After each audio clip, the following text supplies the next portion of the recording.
Hey, welcome to Talking Hawks. Tamsyn and Chris, how are you guys? Very well. Well, as well as you can be under the As well as can be circumstances, after the biggest kick in the bollocks I've ever experienced as a Hawthorn supporter. That's not the biggest. Come on, we've had bigger than that. No, that's as big as it gets. Okay. It's on the edge, isn't it? Clarko's first season was 5 wins. We're 4. Yeah. I mean, we've effectively lost to the worst team that the AFL has seen probably in the last 5 years. Yep, probably. We lost them, and we gave them momentum and a leg up. And it's like, hey, Adelaide, you're struggling. Come on, we'll play you. Look, let's help you get back on board, hey? And that's what we do. We've been really generous.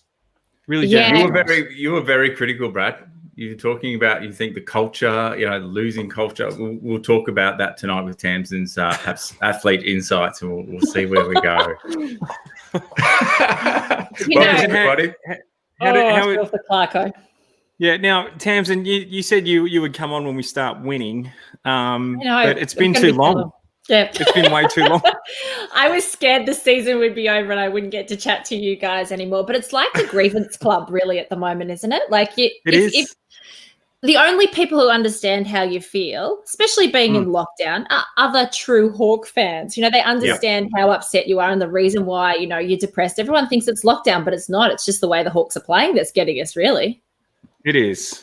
It is. And did you guys see Clarko's presser after the loss? Yeah. No, I didn't see it. I liked it. There's a few really good points that he raised from that. Some of them being, he just has such perspective. He knows how to talk to the media.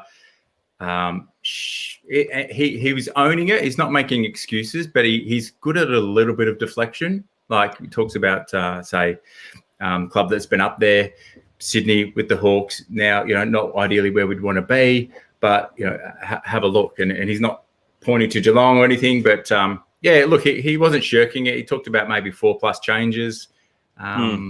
Coming into this week, and I think you mentioned 16 changes in the last few weeks as far as trying to get some youth through. So, yeah. Look, I felt like he was making excuses when I was watching it. That's how I felt. I'm not saying he was. I just felt that way. But at the same time, what else could he say?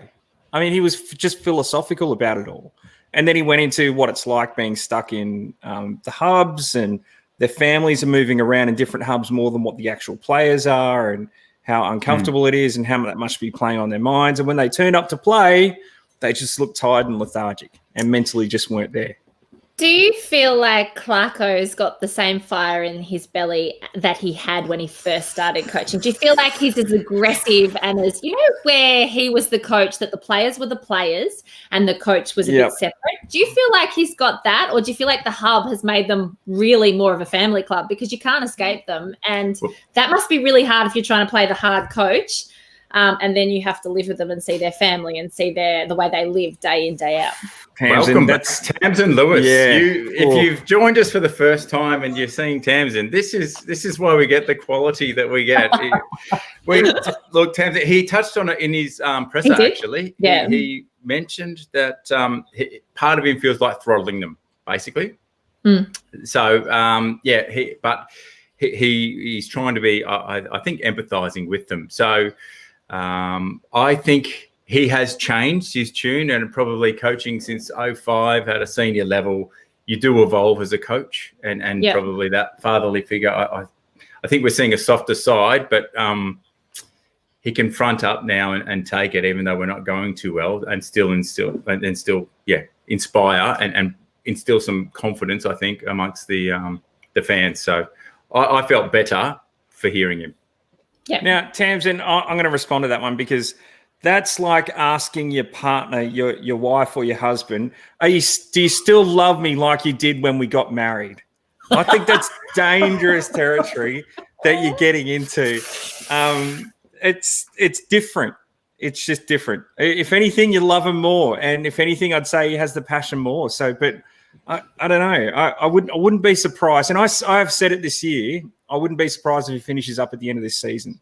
I don't want that. But the more No.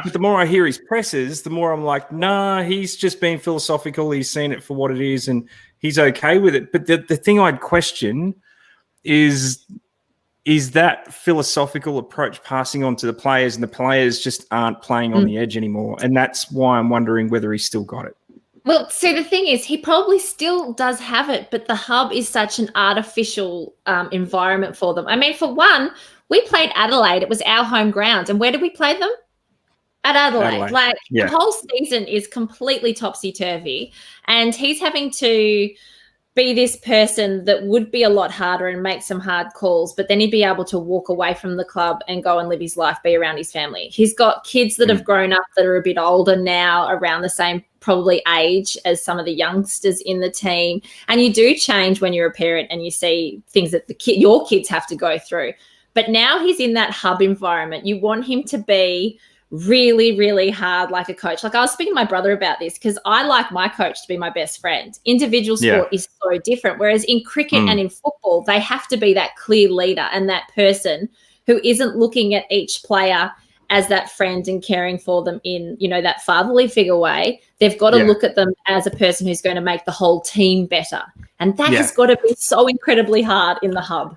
Absolutely. I think he's a master at that, though. I think he can play every front. He can face the media. He can do the board. He can have the football department conversation. And he's got everything going at every level. And he's got some players, and he'll give them a hug. Others, he'll give them a hard time. We heard from they Gibbo respect him. Was like a son to him. But who was it, Brad? Who did he give a really hard time to? Lewis. Yeah, it was Jordan Lewis. And that was what he thought would get the best out of Jordan. Get the best out of him, Yep. But he's more hands-off now, right? He's a lot more hands-off than what he was when he started. But there's less assistant coaches now in this season. So he's had to accommodate. He's had to make some tweaks, I think, to what was the Clarko style. Look, Daniel Hooper makes a really good comment here. Thanks, Daniel, for commenting. And thanks, everyone who's been commenting. I'm trying to get your comments up. He goes, I feel like Clarko has fire, but also coaching young coaches minus Fagan and minus generals on the field. I think that's a bloody good point, Daniel, because you guys, the massive difference between now and our previous success is the on-field leadership. We are really lacking it. Like I see on field, Bruce and Gunston. Those two are very consistent and always showing leadership. Gunston didn't have many touches on the weekend, but he was always near the ball and working hard. And we're just lacking on-field leadership a lot. And then Bruce made that error in the third quarter where he was going in for goal and he kicked it directly into the Adelaide player. You wouldn't see that from the Bruce of old. So there's something clearly not right with our leadership group and our talented players that we look to finish off so well. It just feels like confidence is really lacking. They're down. They know that the finals are out of reach, and it's just about ticking over. And that's really hard to then change your mindset as a sports person and go, right, I need to get something out of this season so that I leave this season on a high and come into next season feeling even better. So they have to work out how to change that mindset. Can I ask, Brad was touching on this last week, and he was wondering if it's starting to bring in a losing culture. If we're playing certain players and it's probably not going to get us a win, how quickly, as someone who's been an athlete who has had to perform to their best, if you've come off what your best form is, how would you approach it, or how do you think in a team environment they would maintain a winner's mentality? Look, I think you're far luckier if you're in a team environment and you lack confidence, because if you're an individual athlete and you're in bad form, it's really hard to turn it around straight away because there's just the one of you. But what I used to do was throw the watch away and then start training on the training track and looking for those, dotting the I's, crossing the T's, doing the simple things correct. And eventually you'd get that feeling and that rhythm back that you were ready to then get back into better form, and you would find that your results would improve. Now, in training, they probably need to do that. Maybe take away their testing sessions and the sessions that they know are their markers, key markers that tell them what shape they're in, and bring it back to the simple basics. And I'm sure Clarko's doing all that because he's an expert coach. He knows how to coach. It's just trying to change the whole player's mindset into, okay, we're not making finals this year, but we've got to get something out of it. So you have to change, the goals. You have to move the goal set.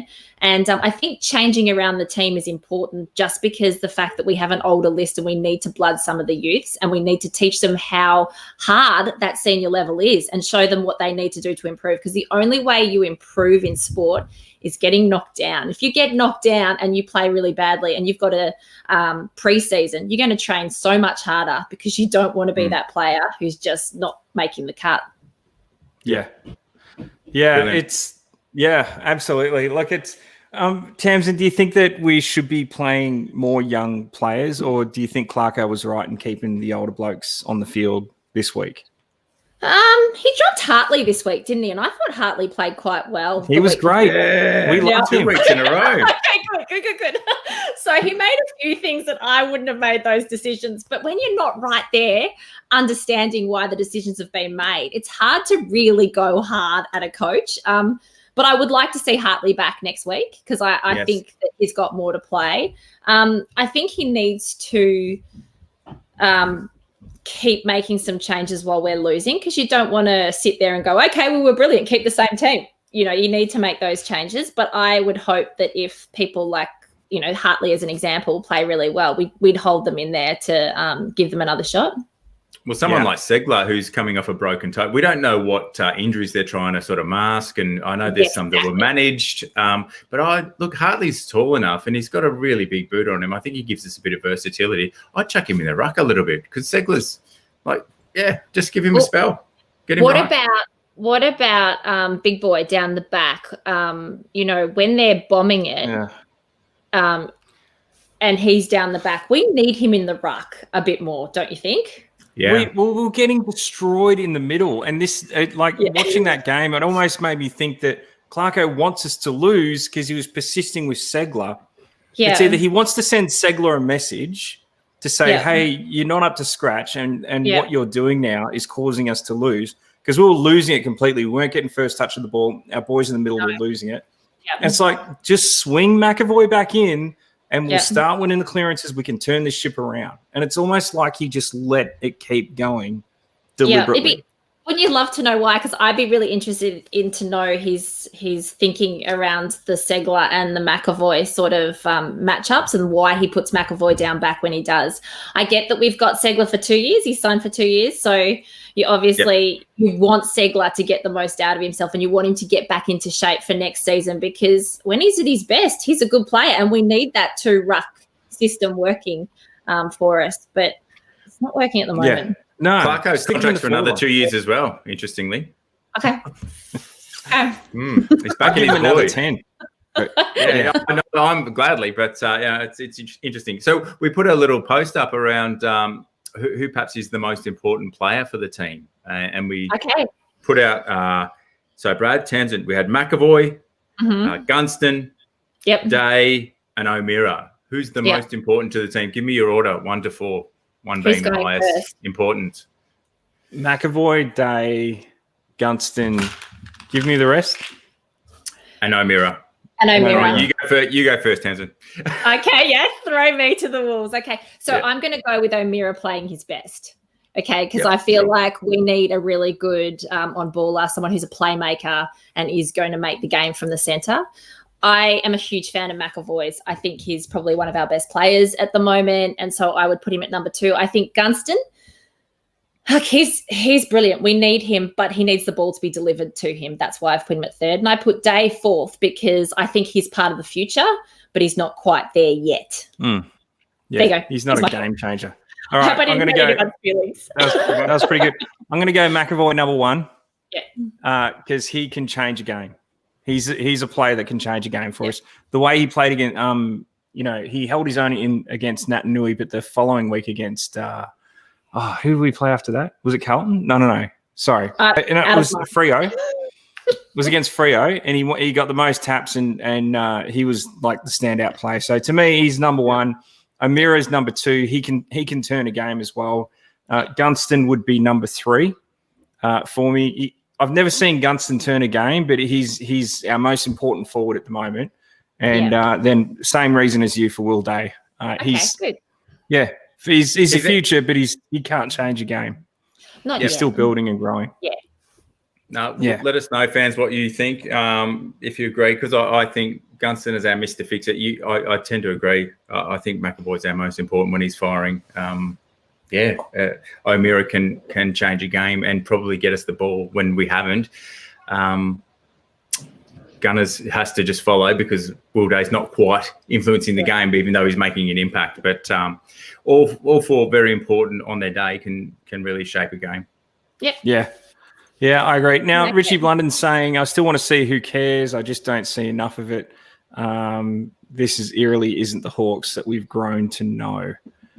It's I don't know if I'm not seeing that. Sometimes I'm just not seeing the intensity, and they're getting outworked, our guys. And sometimes when it's contested football, the others just will more. And I'm not seeing a lack of caring, and I'm seeing a lack of skill, and I'm seeing a lack of hardness. Yeah, aggression.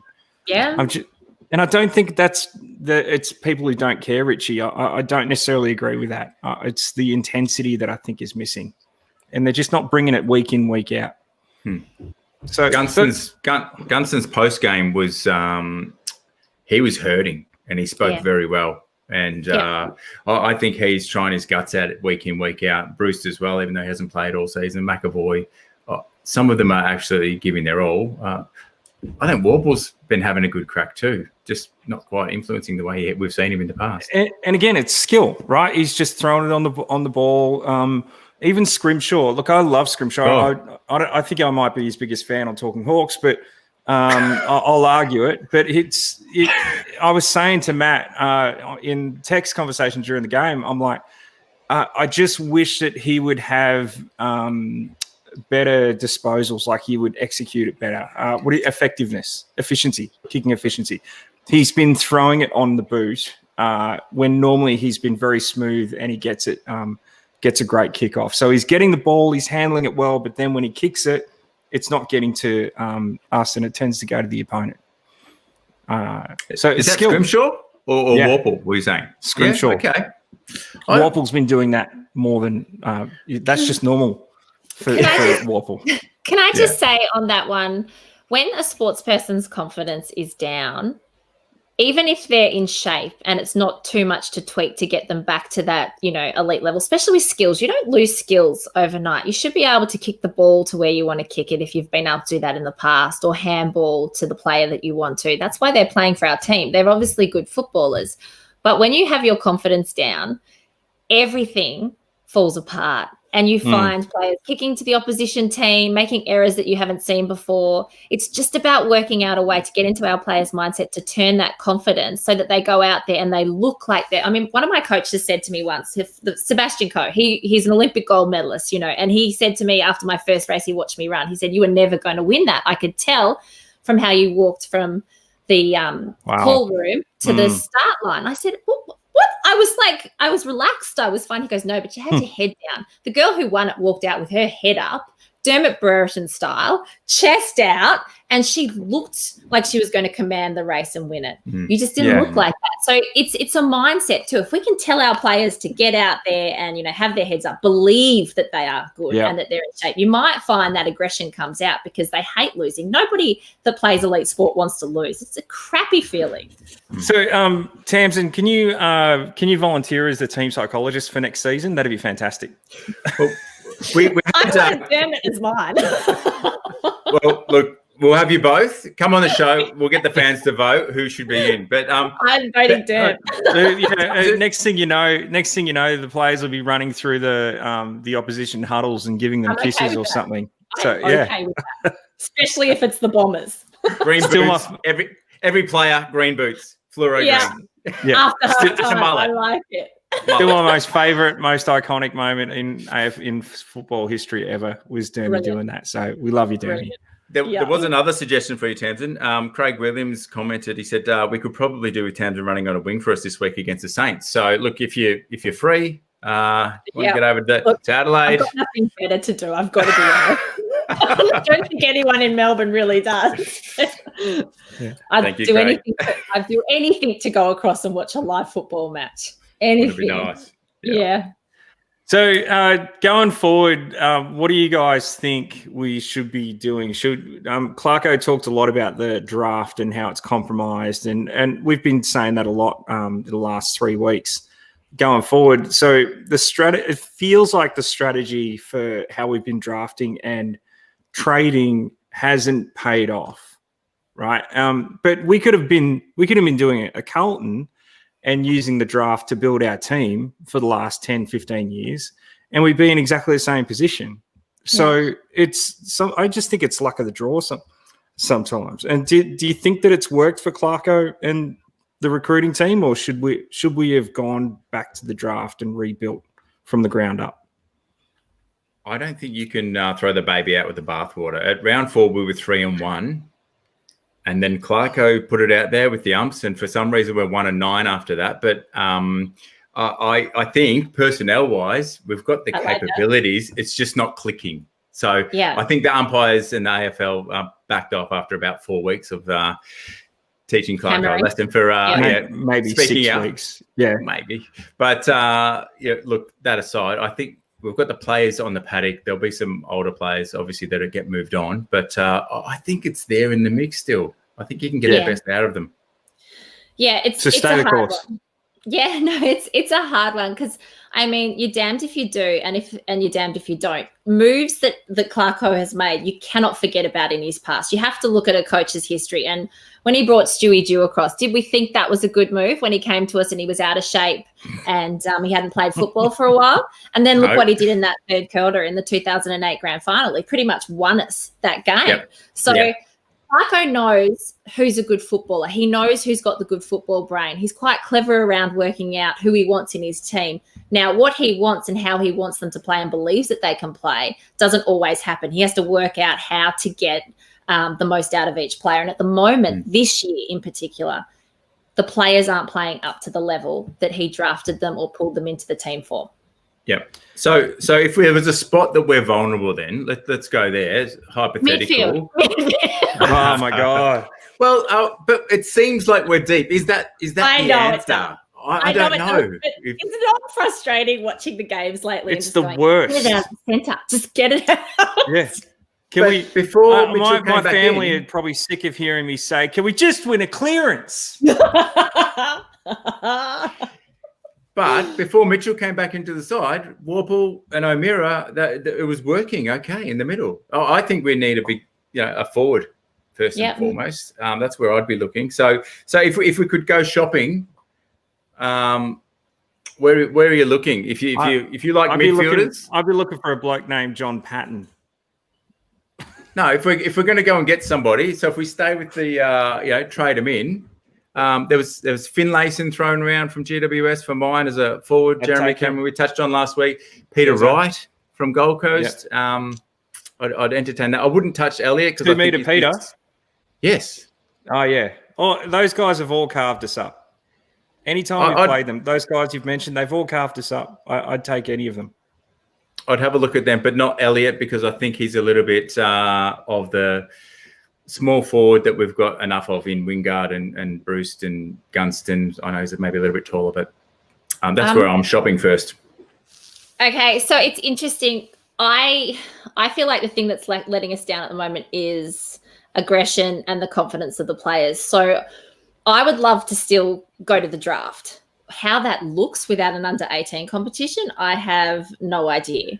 But it's a great point. I still would really like to go to the draft and get some of the young talent coming through and hold on to some of the seniors to hopefully impart some of the knowledge of AFL playing that's important to them off on those players, like we did with holding on to. We've still got Burgoyne, we've done it with having Hodge and Mitchell and those guys, and it should rub off on that youth coming through. But finding the young talent, I wouldn't just look at the way that they've played. Say we have to look back to 2019 at the players who played then in the junior competition. I would take it one step further, and I would love to have the coaching staff meet with them and really delve into their mindset and find out which players are the ones who are going to dot the I's, cross the T's. You can tell by speaking to athletes who the competitive ones are and who really want it. And that's the player I want. Even if his talent's a little bit further down, I want the one who is going to play like Andy Collins. You know, he's short, little, he shouldn't play AFL, but he makes it. Sam Mitchell. Oh, look, you sound like you're auditioning for this psychologist role. Psychologist role. Yeah, it's coming up. You can do that remotely even. It's okay. I do have a behavioural science degree, so. Hello. There we go. We didn't know this. This is good. But you were just dusting up the CV here a little bit, just cleaning it up a bit. Did we tell the story when you've been on the season earlier on in the season about your dad getting you a little bit of motivation when you were running, and who used to get to give you a call? I don't know if I've told you that, on the show, but so when I was overseas and I was really nervous before a race, I called Dad because he ran in the Olympics and he was a brilliant sprinter. I'm like, Dad, I'm really nervous tonight, like so nervous. And he used to say to me, right, first of all, pretend that you're Dermot Brereton. Walk out like Dermot and be like him. And also remember how you were when you were young and you used to be the person in front of your brother and his mates that would take the specky on your back and you got winded, but you still held it there. He said they can't be as strong as them. And if you go out with Dermot Brereton's attitude, you're going to win the race. Love it. And it's true. There's something about it. And did you ever get Derm on the phone? Was that? No, I didn't. But I know Derm.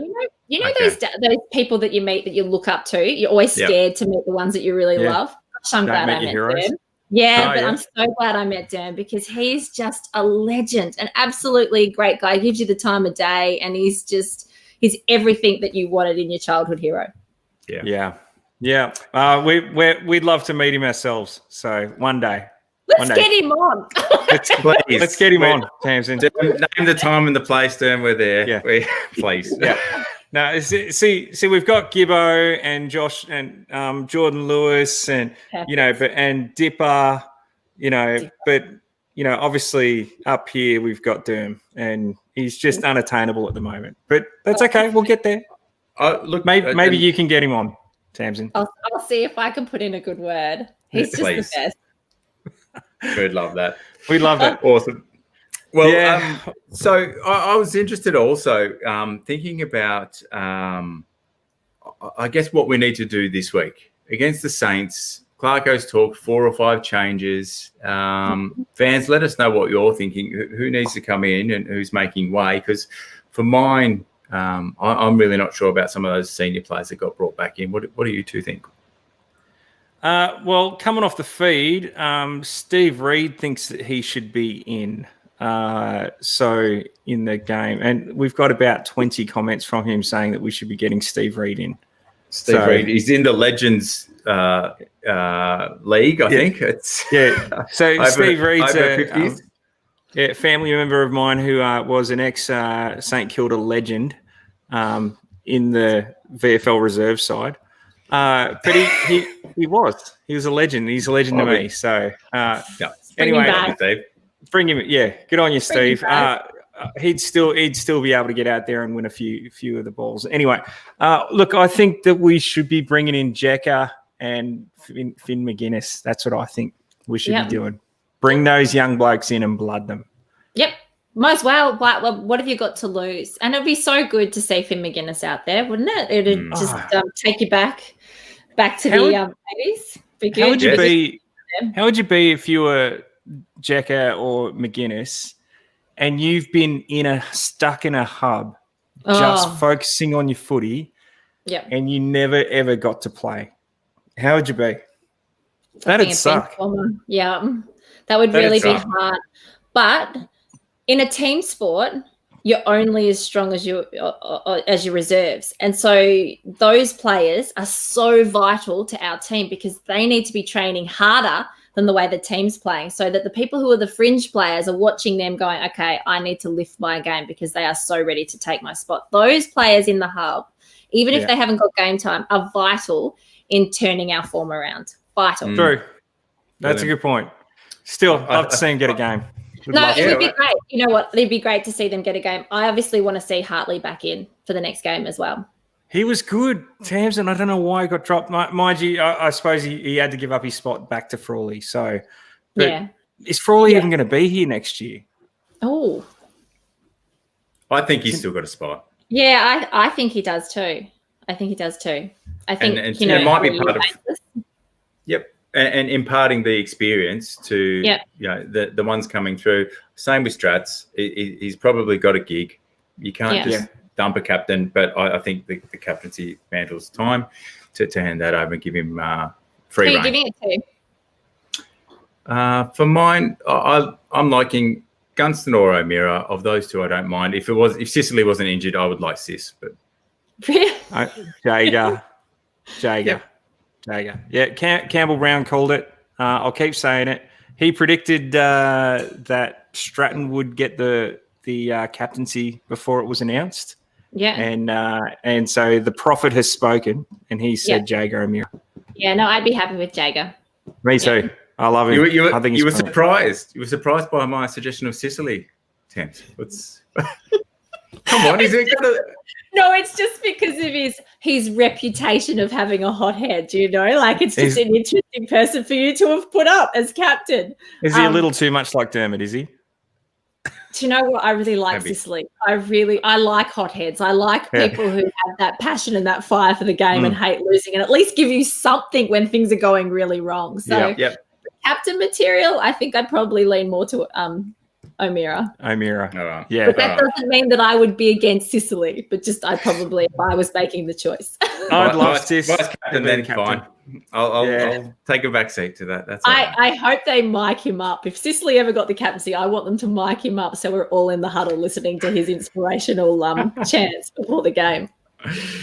So there's a lot of comments coming off here. So I'll just read out some comments, guys. So George Mias is saying Jekka is very raw, might struggle at the level, needs to add some size. Thanks for that, George. I don't know. I've never really seen him. I just hear a lot about him. Chris Moss is saying Frawley, hell no. Tell us what you really think. Yeah. Daniel Hooper, try Frawley up front. That's actually not a bad idea. No, he's not agile enough. I think he's an ox, but no, I can't see Frawley that watching the player and not the ball. But do you know why? Because he's exposed. Like that's coming in a million miles an hour sometimes. The poor fellow, I've got a lot of time for him. I think it's really good to recognise that point, because a lot of the times, and also sitting here and watching it on the TV is so different to watching it at the ground. We don't get to see Gunston running up the field and then running back and then trying to take the mark and the kick when he's absolutely spent and puffed. We sit there and we see what the TV allows us to see. So we're not seeing how much movement everybody's doing around that ground and how much work they're putting in. It's really tough to be a coach and a judge without seeing the whole game. True.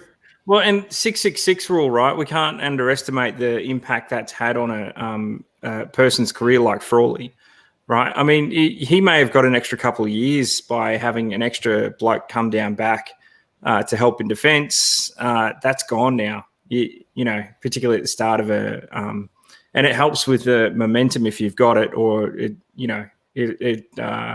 doesn't help you if you've lost momentum as well. You can't swing a person back or forward, etc. So. There's so much about today's game that probably, if you want to bring the rules into it, could change a bit and would change the player type that we're seeing. Like the interchange rules, just ridiculous. Like, I'd love to see it go back to the old school. Yeah. Just, you what, you need to change what it's meant to be for. Just take the player off, let him rest. Yeah. Then it's on the field for as long as possible.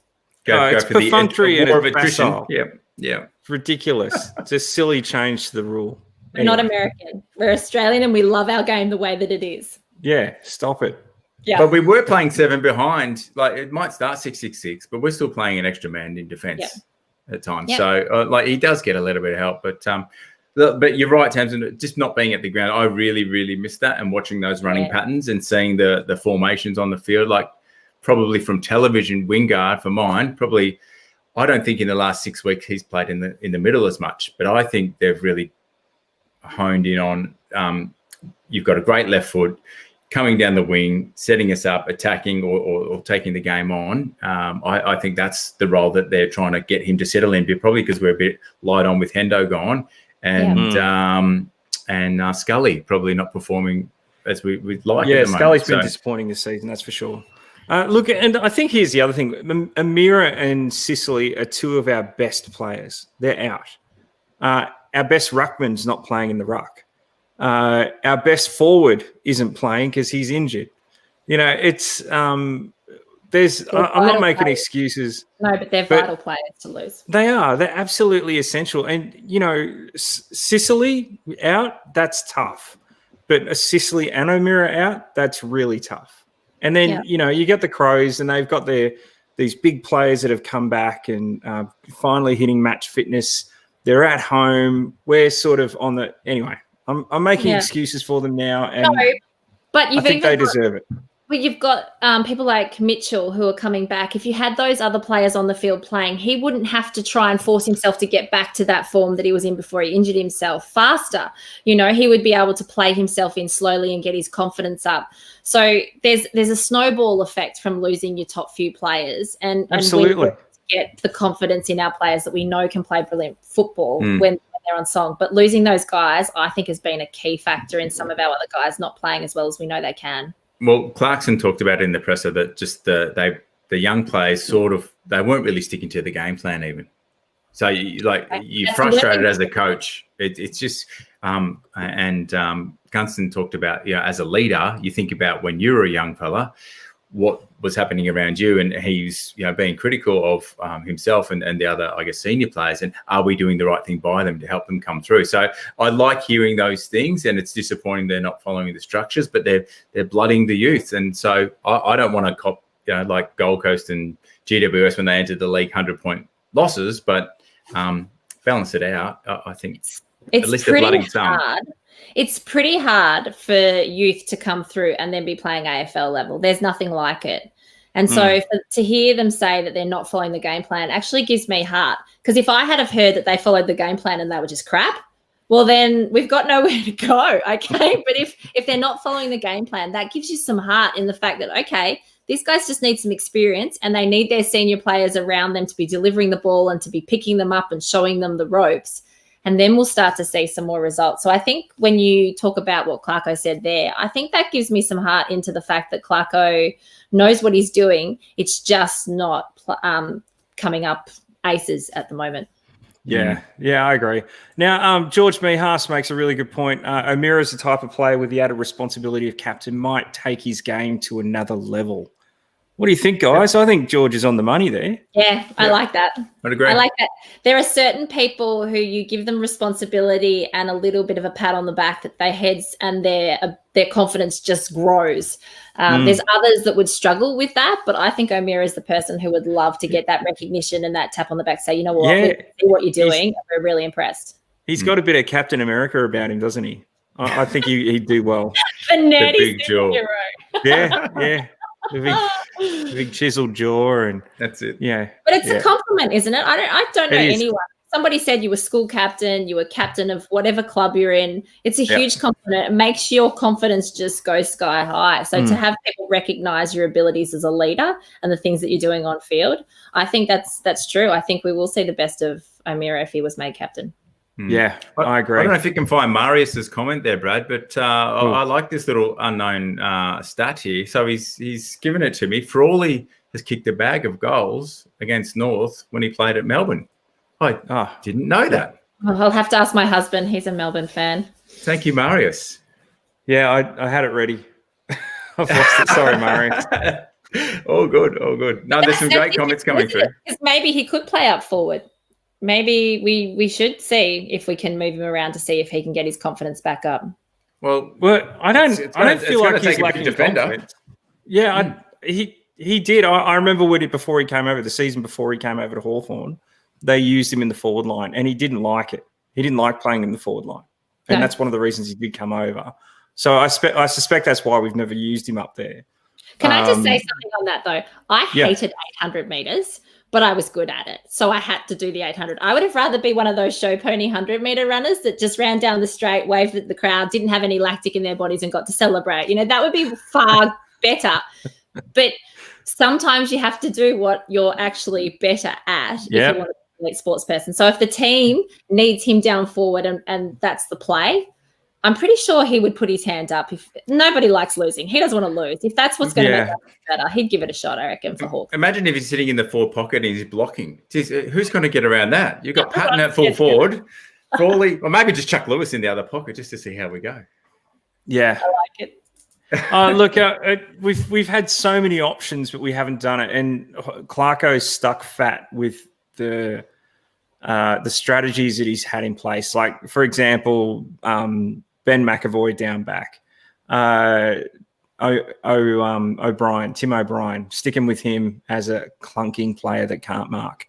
But Tim O'Brien is one of those players who runs a whole heap that we don't see. And so maybe that's one of the reasons why by the time he goes to get that mark, he's exhausted, but we're not seeing that. I'm just trying to stick up for him because I know you said that. Yeah. If he could learn to hold the ball, that'd be fantastic. He'd be an amazing player. I tell you what, I'd be his greatest supporter if he could just hold a mark. And I think that's what frustrates me is that I see how much he works. I see how much effort he puts in. He's always getting into the right spots. But then when it comes to that final inch, he just isn't in the right spot. And it's just devastatingly frustrating. That's the difference between that exceptional Burgoyne type of player, who's just always where the ball is. Yeah. To everybody else in the AFL. And Burgers seems to have lost a step, or he's just getting tired from all the back-to-back games. Yeah. Do you think he'll stay on next season? Yes, I do. Good. I actually think he will. I think he will. Right. I don't think he'll want to finish his career this way. Are you going to be on the ticket? I disagree. Yeah, Brad. Just briefly, I think the structure's not happening around him, so he's now having to guess where he should be.